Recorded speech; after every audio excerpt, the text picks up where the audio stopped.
Hello students, welcome to Dr. How. So in today's lecture, I am going to teach you about Lyme disease. So first we are going to discuss about the definition of Lyme disease, a little bit of history about Lyme disease, types of Lyme disease, sign and symptoms of Lyme disease, and we are going to discuss about the causative agents that are causing, how Lyme disease is transmitted in humans by the ticks, and what are the diagnostic tests and treatment, pathophysiology and complications of Lyme disease. So let's start. So in the first slide, we are going to discuss what is Lyme disease. So students, Lyme disease जो है, Lyme disease get its name from a small coastal town in Connecticut called Lyme. इसका मतलब ये है कि students, ये जो lime disease है ना, तो ये लाइम जो लफ्ज़ है, this word Lyme comes from a small coastal town of America, Connecticut, that is Lyme. So इस मुल्क से, ये इसका फ्लैग है, इस मुल्क से ये लफ्ज़ आया था. इसको शॉर्टकट में लाइम भी कहा जाता है. तो लाइम डिजीज़ इस कोस्टल टाउन की वजह से इस डिजीज़ का नाम जो है वो जाना जाता है. ये एक इस तरह की, एक जैसे आप पिक्चर देख रहे हैं, ये एक टिक होती है जिसको ये जो कि लाइम डिजीज़ को कॉज कर रही होती है. हम इस टिक के बारे में आगे डिटेल में पढ़ेंगे, इसके बायोलॉजिकल नेम के बारे में डिस्कस करेंगे. तो बेसिकली ये जो लाइम है, इस जो वर्ड डिजीज़ के अंदर लाइम आ रहा है, ये बेसिकली अमेरिका की एक कोस्टल टाउन कनेक्टिकट, जिसको लाइम भी कहा जाता है, तो ये उससे इस डिजीज़ का नाम आया. So let's move toward our next slide and discuss more about lime disease. So now we are going to discuss a little history about Lyme disease. In 1975, the disease was first identified in Lyme, Connecticut, when an unusual outbreak of juvenile rheumatoid arthritis was observed in children. तो इसका मतलब ये है कि students, 1975 के अंदर एक lime, मतलब कि कनेक्टिकट, जो एक स्मॉल कोस्टल टाउन था यूएसए का, वहाँ पर ये एक आउटब्रेक हुआ था जुवेनाइल रूमेटॉइड अर्थराइटिस का बच्चों में. तो फर्स्ट एट दैट टाइम ये डिजीज जो है वो डिस्कवर हुई थी. After that in 1981, Willy Burgdorfer discovered the causative bacterium Borrelia burgdorferi. सो ये जो था बैक्टीरिया, बेसिकली ये रिस्पॉन्सिबल था किसके लिए? ये बैक्टीरिया रिस्पॉन्सिबल था बोरेलिया बर्गडोर्फेरी. ये बैक्टीरिया बेसिकली लाइम डिजीज को कॉज कर रहा था. Okay, so in 1990s, awareness increases globally as more cases were identified in North America, Europe and in Asia. Okay, तो जब इन 3 कंट्रीज़ के अंदर, जब इन एशिया के कॉन्टिनेंट के अंदर, यूरोप के अंदर एंड अमेरिका के अंदर जब ये डिज़ीज़ के केसेस मोर ज़्यादा से ज़्यादा आइडेंटिफाइड होना शुरू हुए, तब इस डिज़ीज़ की अवेयरनेस आहिस्ता आहिस्ता इंक्रीज़ होती गई. सही है. तो ये बेसिकली थी हिस्ट्री अबाउट किसकी? ये थी हमारे पास हिस्ट्री लाइम डिजीज़ की, कि लाइम डिजीज़ कैसे डिस्कवर हुआ, कौन सा बैक्टीरिया इसको कॉज कर रहा था. वैसे हम लोग इसको डिजीज़ में बैक्टीरिया के बारे में ज़रूर पढ़ेंगे. तो बैक्टीरिया जो कॉज कर रहा होता है वो होता है Borrelia burgdorferi. Okay, now we will move toward the next slide, that is definition of Lyme disease. So Lyme disease is a tick-borne infection disease caused by the bacterium Borrelia burgdorferi. Okay students, तो जो lime disease basically होती है ना, ये एक टिक born infectious disease होती है जो कि कॉज हो रही होती है एक बैक्टीरियम से, जैसे हमने पहले भी डिस्कस किया था, बोरेलिया बर्गडोर्फेरी. तो स्टूडेंट्स, मैं इधर आपको समझाते समझाते एक चीज़ की पॉइंट को भी क्लियर करना चाहती हूँ कि जब भी आप किसी भी बैक्टीरिया या तो फिर ईस्ट या कोई भी चीज़ हो, उसका बायोलॉजिकल, एनिमल हो, कोई भी मैमल हो, उसका अगर आप बायोलॉजिकल नेम लिख रहे हैं तो उसको हमेशा याद रखें कि उसको आपने नॉमेनक्लेचर के हिसाब से अंडरलाइन ज़रूर करना है और उसको इटैलिक वर्ड्स में ज़रूर लिखना है। ये थी एक छोटी सी मेरी तरफ से आप लोगों के लिए गाइडेंस कि हमेशा बायोलॉजिकल नेम को आप लोगों ने अंडरलाइन एंड विद इटैलिक आपको उसकी वर्डिंग्स को करना है। So coming back to the Lyme disease. So Lyme disease क्या होती है? ये एक टिक बोर्न इन्फेक्शियस डिजीज होती है जो कि एक बैक्टीरिया की वजह से होती है। बेसिकली असल में ये डिजीज एक टिक होती है, एक इंसेक्ट होता है जो कि ये इस डिजीज को कॉज कर रहा होता है, मगर ये असल में ये इस जो इंसेक्ट होता है इसकी वजह से नहीं, बल्कि इंसेक्ट के अंदर एक बैक्टीरिया जो होता है वो इस इंसेक्ट के अंदर इन्फेक्शन करता है, और जब वो बैक्टीरिया जो कि इंसेक्ट है उसके जब अंदर इन्फेक्शन कर देता है और वो इंसेक्ट जो कि इन्फेक्टेड है विद द बोरेलिया बर्गडॉर्फेरी बैक्टीरियम, जब ह्यूमन को ये जो टिक है जब जो इन्फेक्शन कॉज करती है, बाइट करती है, तो सिमिलरली सिम्टम्स आते हैं और इन्फेक्शन जो है वो ह्यूमन के अंदर रिजल्ट होता है। ये रेड बुलजाई तरह का जो है वो रैश होता है। इस रैश के बारे में हम लोग आगे भी डिस्कस करेंगे। Moving toward the next point, that is, it is primarily transmitted to humans through the bite of infected black-legged ticks, also known as deer ticks. अब जो टिक्स का बायोलॉजिकल नेम है उसको कहते हैं एक्सोड्स स्कैपुलरिस। अब ये जो डियर टिक्स होती हैं, तो जब डियर टिक्स इन्फेक्ट हो जाती हैं इस बैक्टीरिया बोरेलिया बर्गडॉर्फेरी से, और फिर ये infected ticks with the bacteria जब ह्यूमन को बाइट करती हैं तो ये ह्यूमंस के अंदर लाइम डिजीज को ट्रांसमिट करती हैं। तो ये था एक क्विक सा introduction related to the Lyme disease के लाइम डिजीज कैसे जो है वो ह्यूमन के अंदर इफेक्ट कर रही होती है। Now moving toward the next slide, that is, so now we will discuss about like the causes and the transmission of the bacteria that causes the Lyme disease. So first student, what happen is that first the tick larva and nymphs, this is the, ये क्या है? ये है हमारे पास टिक, जो कि सबसे पहले tick host and source of Lyme disease bacteria. सबसे पहले टिक्स क्या करेंगे कि सबसे पहले ये जाएंगे, ये स्क्वायरल्स और जितने भी रेड्स वगैरह होते हैं बेसिकली सोर्स होते हैं बैक्टीरिया के। जब ये टिक्स जाके अटैच हो जाते हैं रेड से और स्क्वायरल से, तो इन स्क्वायरल और रेड्स के अंदर बैक्टीरिया के स्ट्रेन्स ऑलरेडी प्रेजेंट होते हैं। जब बैक्टीरिया इन टिक्स को इन्फेक्ट करता है तो अल्टीमेटली ये इन्फेक्टेड टिक्स ये ह्यूमन को जाके बाइट करते हैं। From the infected tick transmit Lyme disease to human. अब जब ये बाइट करेगी ह्यूमन को तो उसकी वजह से जो है वो लाइम डिजीज जो है वो ह्यूमंस के अंदर ट्रांसमिट होगी। अब ये इन्फेक्टेड, ये एक और भी चीज़ दिखा रहे हैं कि जो इन्फेक्टेड एडल्ट टिक होती है वो क्या करती है, जब ह्यूमंस को काट लेती है तो इन्फेक्शन कॉज हो जाता है। अब एक और ये होता है कि टिक के होस्ट जो है वो डियर्स भी होते हैं, और पहले हम लोगों ने पढ़ा था माउस भी होते हैं और स्क्वायरल्स भी होते हैं। तो अब क्या होगा कि अब ये जो टिक्स होती हैं ये टिक्स डियर के अंदर एज अ होस्ट रहती हैं और फिर उनके जो ब्लड है उसके ऊपर फेड होती हैं, मतलब वहाँ से अपना न्यूट्रिशन लेती हैं और फिर अपनी एडल्ट टिक्स अपनी एग ले वगैरह जो है वो करती हैं।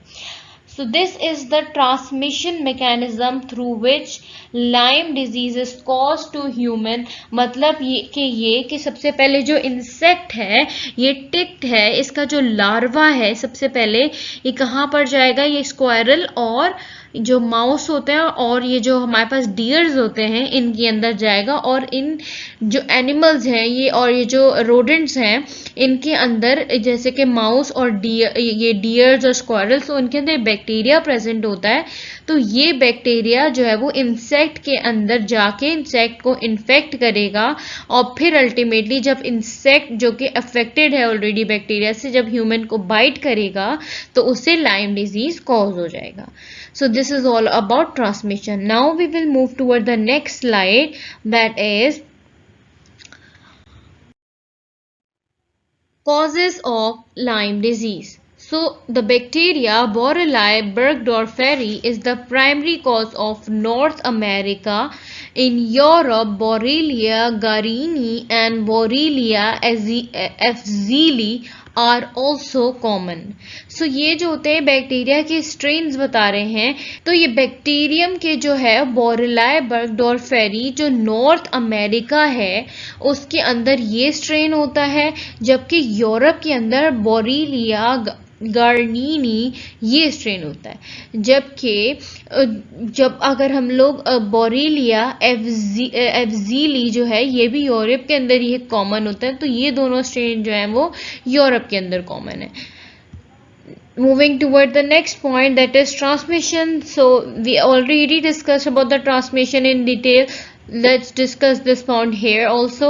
The disease is transmitted through the bite of the infected black leg ticks. ये हम लोगों ने पढ़ लिया था, जैसे कि ये मैंने आगे आपको बताया भी है. Now the tick must be attached for 36 to 48 hours for transmission to occur. अगर ये लाइम डिजीज तब होगी जब ये टिक जो है वो 36 से लेकर 48 आवर तक अगर आपकी बॉडी के साथ अटैच रहे तो वो फिर जाके आगे अल्टीमेटली आपको ट्रांसमिशन कॉज करेगी कि आपको लाइम डिजीज हो सकती है. अगर उससे पहले वो डिटैच हो जाए, जब आपको वो बाइट कर रही है, काट रही है, तो अगर वो उस फौरन से आप उसको उतार दें अपनी बॉडी से तो आपको इन्फेक्शन के चांसेस बहुत कम हो जाते हैं. मगर वो 36 से लेकर अगर 48 आवर्स तक आपकी बॉडी के साथ स्टिक रही तो इसका मतलब यह है कि आपको लाइम डिजीज जो है वो उसका इन्फेक्शन आपकी बॉडी के अंदर स्प्रेड कर जाएगा ब्लड स्ट्रीम के through. Now we will move toward the next slide, that is sign and symptoms of Lyme disease. So the early sign 3 to 30 days after bite. मतलब कि इसके अंदर early signs जो होते हैं वो अकर हो रहे होते हैं, जैसे 3 से 30 दिन तक after bite. 3 to 30 days after bite जो सिम्टम्स आते हैं उसमें आता है इरिथमा माइग्रेन्स. मतलब ये स्टूडेंट ये एक अक्सर जो होता है वो शॉर्ट क्वेश्चन और एमसीक्यूज के पॉइंट ऑफ व्यू से ये क्वेश्चन आया करता है कि जो अर्ली साइंस है लाइम डिजीज के उसके अंदर किस तरह का जो है वो रैश होता है. तो a characteristic bulls I rash on the site of the tick bite occurring 70 to 80% of the cases. सही है. तो ये एक बुल्स आई जो होता है ना उसकी तरह का रैश हो जाता है जिसकी वजह से इसकी बुल्स आई की तरह की जो है वो एक अपीयरेंस आती है और occurring in 70 to 80% of cases. मतलब कि 70 से 80% जो केसेस होते हैं उनके अंदर ये बुल्स आई की तरह का रैश जो है वो जिसको हम लोग एरिथमा माइग्रेन्स भी कह रहे होते हैं, ईएम भी कह रहे होते हैं. तो ये अर्ली साइन में स्किन के ऊपर ये अपीयर होता है, तो इसका मतलब है कि आपको लाइम डिजीज का इन्फेक्शन हो चुका है. The next sign and symptom is flu-like symptom like fever, chill, headaches, fatigue, muscle and joints aches and swollen lymph node. मतलब कि दूसरा साइन एंड सिम्टम इंपॉर्टेंट जो अर्ली स्टेजेस के अंदर होगा वो ये है कि आपको फीवर हो सकता है, चिल्स आती हैं, सर में दर्द होता है, बॉडी पेन होती है, मसल एंड जॉइंट पेन होती है, एचेस होती हैं, सोलन जो लिम्फ नोड्स होते हैं वो जो है वो सॉल्व हो जाते हैं. लिम्फ नोड इस वजह से सॉल्व होते हैं क्योंकि ये जो डिजीज है लाइम डिजीज ये बेसिकली आपके लिम्फेटिक सिस्टम को इफेक्ट कर रही होती है. Now we will move toward the next slide that is also related to sign and symptoms. Now we will discuss about the later sign and symptom days to month after bite. अच्छा, मतलब जब दिन और महीने जब गुजर जाते हैं इन्फेक्शन टिक के काटने के बाद, तो जो लेटर सिम्टम्स आते हैं और साइंस आते हैं वो क्या होते हैं, वो सीवियर हेडेक्स और नेक स्टिफनेस होती है। जैसे आप देख रहे हैं कि आपके जब लेटर साइन, अर्ली साइन तो हम लोगों ने देखा था कि बुल्स आई की तरह का एक आपकी स्किन के ऊपर रैश हो जाता है और दूसरा कि आपको फ्लू लाइक सिम्टम्स होते हैं, मगर लेटर सिम्टम्स में ये होता है कि आपकी सीवियर सर में दर्द होती है, नेक स्टिफनेस हो जाती है एंड एडिशनल ईएम रैशेस आते हैं occur in the other parts of the body, और अलग अलग बॉडी पार्ट्स के ऊपर भी जो है वो ईएम रैशेस जो है वो बुल्सआई रैश अकर हो रहे होते हैं। arthritis, severe joint pain, swelling and particularly in knees। और अर्थराइटिस की भी जो है वो ज़्यादातर जो है वो जॉइंट पेन केसेस आ रहे होते हैं कि जॉइंट पेन हो रही होती है जिसको लाइम डिजीज का इन्फेक्शन हो गया है, स्वेलिंग हो रही होती है लिम्फ नोड्स के अंदर और नीज के अंदर, and facial palsy. Facial palsy is also a characteristic feature. ये एमसीक्यूज पॉइंट ऑफ व्यू से इंपॉर्टेंट है कि facial palsy loss of muscle tone और ड्रूप ऑन वन और both side of the face. जैसे आप देख सकते हैं कि ये एक क्लासिकल सिम्टम है लाइम डिजीज का। जैसे कि आप देख रहे हैं ये लाइम डिजीज का क्लासिकल सिम्टम होता है कि आपको फेशियल पैलेसी जो है वो लेटर सिम्टम्स के अंदर जो है वो आ रही होती है। So these are the sign and symptoms of Lyme disease. Now will move towards the next slide, that is this is the pictorial representations of what are the sign and symptoms of Lyme disease।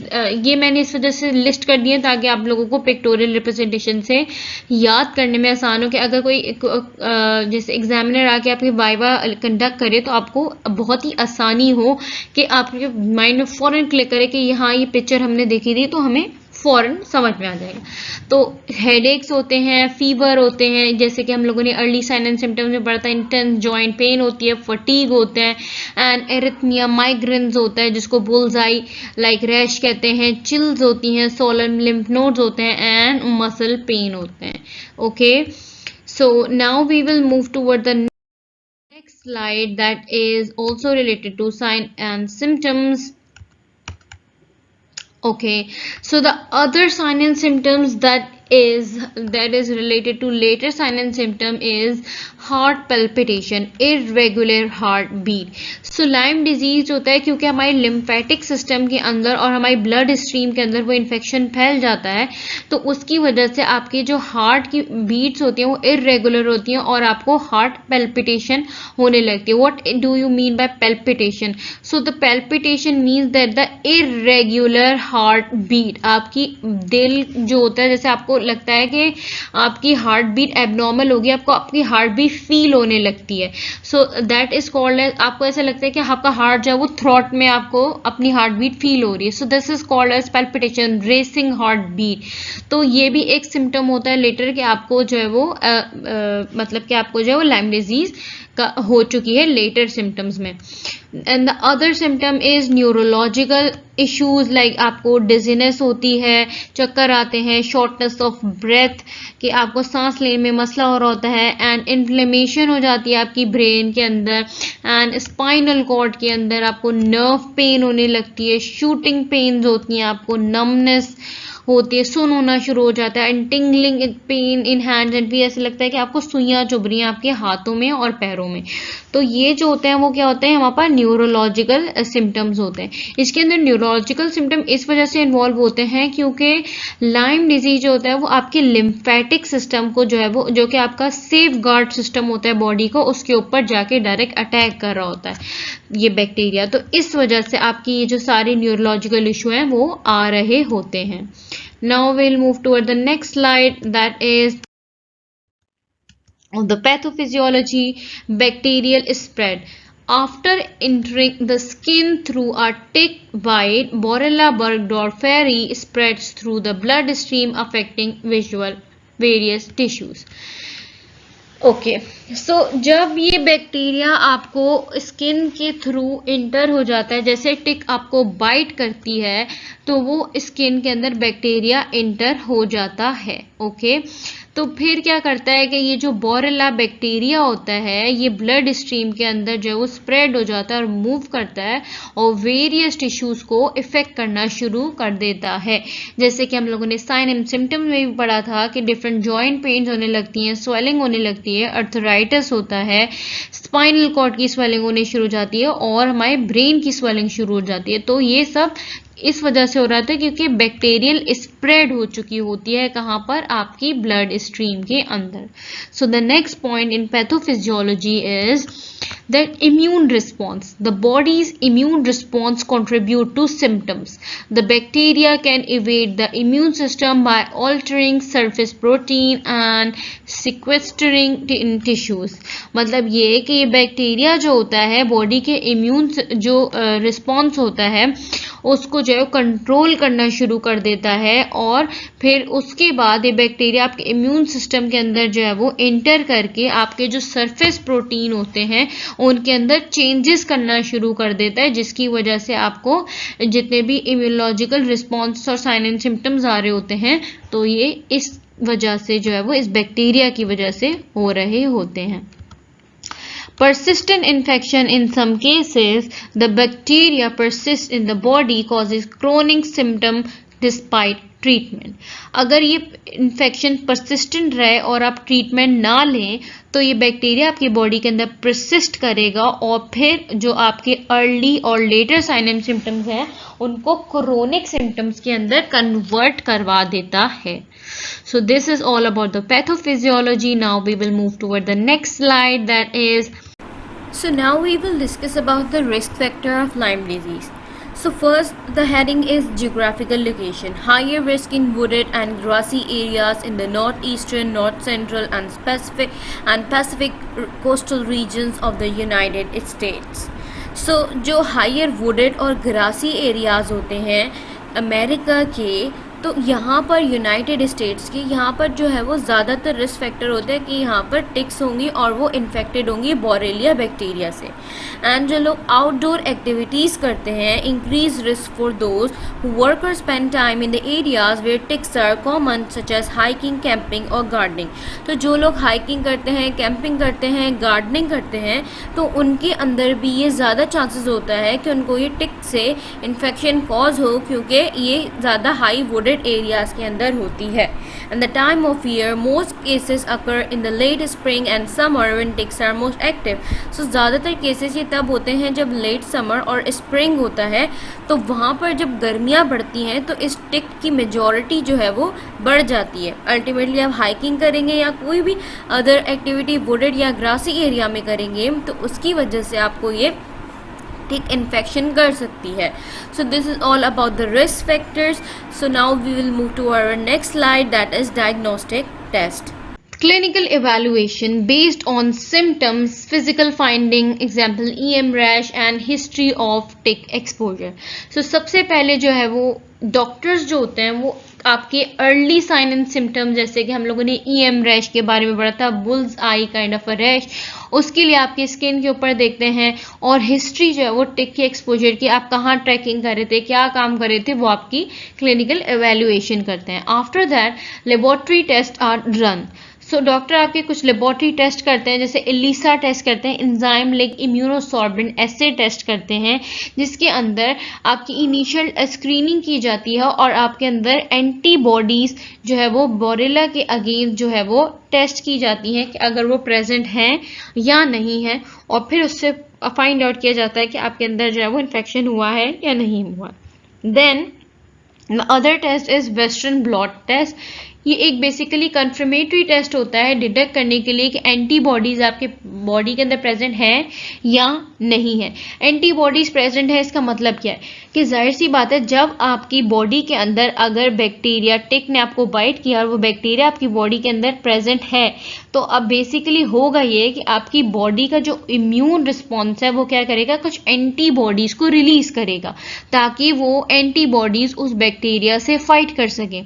तो अब जब हम लोग test कराते हैं, अगर वो antibodies present होंगी तो इसका मतलब ये है कि बैक्टीरिया प्रेजेंट है।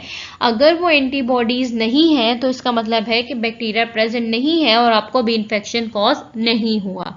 So this is the importance of these laboratory tests. Now we will move toward the next slide, that is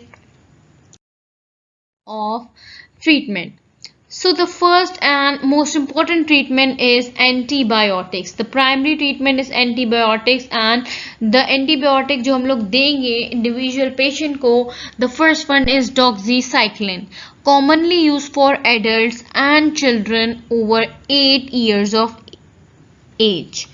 सो होता ये है कि जो एडल्ट्स होते हैं और जो चिल्ड्रंस होते हैं जो कि 8 साल से बड़े हों, जैसे बच्चे अगर 8 साल से बड़े हों और एडल्ट्स जो हैं उनके लिए हम लोग जो है वो कॉमनली एंटीबायोटिक जो दे रहे होते हैं वो डॉक्सीसाइक्लिन दे रहे होते हैं लाइम डिजीज के लिए. And the other antibiotic that we are giving is amoxicillin or cefuroxime, that is used for pregnant women and younger children. और अगर कोई प्रेग्नेंट वुमेन है या तो फिर कोई यंगर चिल्ड्रन है और उसको लाइम डिजीज की कोई सिम्टम्स आ गए हैं और उसके अंदर डायग्नोज हो गई है तो उसके अंदर एमोक्सिसिलिन या सेफ्यूरोक्साइम ड्रग जो है वो दी जा रही होती है. अब जो ड्यूरेशन होता है टिपिकल ट्रीटमेंट का वो 10 से 21 डेज का होता है और ये डिपेंड कर रहा होता है कि किस स्टेज की आपकी डिजीज है और किस जो है वो स्टेज के ऊपर आपके जो है वो सिम्टम है. इधर अर्ली सिम्टम है और आपके जो है वो लेट सिम्टम्स है, तो इसके अकॉर्डिंग ही जो है वो आपको टिपिकल ट्रीटमेंट दिया जा रहा होता है. और ट्रीटमेंट का स्पैन जो होता है वो 10 to 21 डेज होता है. तो अगर आपको ट्रीटमेंट याद करना है तो एंटीबायोटिक्स दे रहा होता है तो उसको आप लोग DAD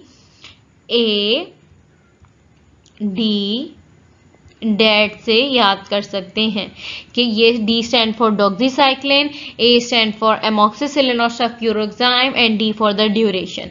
तो इससे जो है वो आपको इजीली ये सब ड्रग्स जो है वो याद हो जाएंगी. Now let's move toward the next slide. Complications. So the first complication अगर हम लोग लाइम डिजीज को ट्रीट ना करें तो वो ये होती है कि chronic Lyme disease, also known as post-treatment Lyme disease syndrome (PTLDS), characterized by persistent symptoms such as fatigue, pain and cognitive difficulties even after successful antibiotic treatment.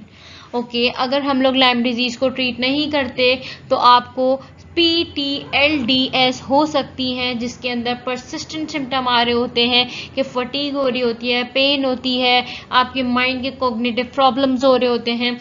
And even after आप जितनी भी सक्सेसफुल एंटीबायोटिक ट्रीटमेंट दे दें, जो कि मैंने आपको dead बताया था, उसके लिहाज से भी कोई फिर आपको ट्रीटमेंट जो है वो असर नहीं करता है एंटीबायोटिक का. The next complication is neurological issue such as chronic pain हो सकती है, नम्बनेस हो सकती है और मेमोरी प्रॉब्लम हो सकते हैं. And the other that complication is that arthritis, recurring episode of joint inflammation and pain occurs during the complications of Lyme disease. This is all about Lyme disease. Thanks for watching, students. Do like, share and subscribe for more medical related content. And अगर आपको कोई भी question related to Lyme disease पूछना हो या कोई भी query हो आपकी related to Lyme disease or any other topic जो आपको समझ में नहीं आ रहा हो, and you want me to make a video on that topic, तो आप लोग सिंपल ये कर सकते हैं कि कमेंट बॉक्स में आप लोग लिख सकते हैं. मैं आपकी सारी क्वेरीज और जो भी टॉपिक्स आपको समझना है तो वो मैं ज़रूर कोशिश करूंगी कि मैं अपने स्टूडेंट्स को और अपने व्यूअर्स को उनके आंसर्स प्रोवाइड करूं. Thanks for watching. बाय.